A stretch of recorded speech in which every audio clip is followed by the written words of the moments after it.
স্বাগত জানাচ্ছি আমাদের এপিসোডে। এখানে আমরা আপনাদের সাথে শেয়ার করব sources of fish and natural in outside or inside Dhaka. So in this episode we are searching and findings where to go, where to live. আমরা ঢাকার কাছাকাছি নন্দীপাড়ার পরবর্তী যে জায়গাটি রয়েছে এবং যেটি আফতাবনগর এলাকা ঘেঁষে, আপনারা যারা বাংলাদেশের বাইরে আছেন তাদের চেনার জন্য বলছি, বাংলাদেশের রাজধানী ঢাকার একটি অন্যতম ব্যস্ত এলাকার নাম বনশ্রী। তার পাশের এলাকাটি হচ্ছে আফতাবনগর। এই দুটি এলাকার পেছন সাইডে যে এলাকাটি রয়েছে সেটির নাম হচ্ছে নন্দীপাড়া। নন্দীপাড়ার পাশে আফতাবনগরের শেষ প্রান্তে বাংলাদেশের অন্যতম বৃহৎ একটি ড্রেনেজ নিষ্কাশন ব্যবস্থা করা হয়েছে, যেটির মাধ্যমে ঢাকার ব্যস্ততম একটি পয়ঃনিষ্কাশন ব্যবস্থা করা হয়েছিল, যেটি হাতিরঝিল দৃষ্টিনন্দন একটি ওয়াটার পার্কের মতো। সেটির মতো আপনারা দেখতে পাচ্ছেন সিম গাছে অনেক সিম ধরেছে। আমরা এখন আছি যে জায়গাটাতে, সেই জায়গাটা হচ্ছে দাসের কান্দি। এখানে রয়েছে ওয়াটার ট্রিটমেন্ট প্লান্ট। আপনারা দেখতে পাচ্ছেন একটি প্রাচীন বট গাছ। এই বট গাছ ঘেঁষে আমরা দেখুন আমাদের সামনে দিয়ে একদল লোক মাছ নিয়ে যাচ্ছে।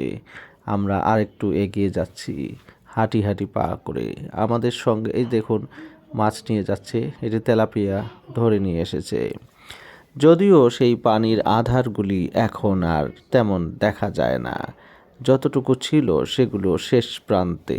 অর্থাৎ এখানে ভূমিদস্যু বলুন, ভূমিক্ষেকো বলুন বা ভূমি ব্যবসায়ীদের কারণে আবাসিক এলাকায় পরিণত হচ্ছে ক্রমেই, যে কারণে ধানের জমিগুলি, কৃষি ক্ষেত ফসলগুলি সব ধ্বংস হয়ে যাচ্ছে। জলাধার আইন বা এ জাতীয় যত আইন আছে সব কিছুই তোয়াক্কা করা হচ্ছে না। এই দেখুন কয়েকজন আসছে সবেমাত্র কোনো একটা প্লট থেকে, হয়তো বা যে জলাধার রয়েছে, খাল রয়েছে, নদী রয়েছে, সেখান থেকে তারা মাছ ধরেছেন। যদিও এখানে বিভিন্ন ধরনের মাছ চাষ করা হয় বাঁধ দিয়ে উন্মুক্ত পদ্ধতিতে। সম্ভবত এরাও মনে হয় তেলাপিয়া আনছে। আপনাদেরকে দেখাচ্ছে, হ্যাঁ রাইট, বেশ বড় সাইজের তেলাপিয়া আমরা আপনাদেরকে দেখালাম। দেখুন এই জায়গাগুলিও ভরাট হয়ে বিক্রি করে গেছে, হয়তো মালিক এখনও বাড়িঘর করেনি, যে কারণে প্লটিং সিস্টেম করে বাউন্ডারি দেয়া আছে। অর্থাৎ দখলের ভয়ে লোকজন এখানে বাউন্ডারি করে রেখেছে। পাশেই দাসের কান্দির যে ওয়াটার ট্রিটমেন্ট প্লান্টের ধোঁয়া বের হচ্ছে, আপনারা এক ফাঁকে দেখানোর চেষ্টা করব পরবর্তী ভিডিও। ধন্যবাদ।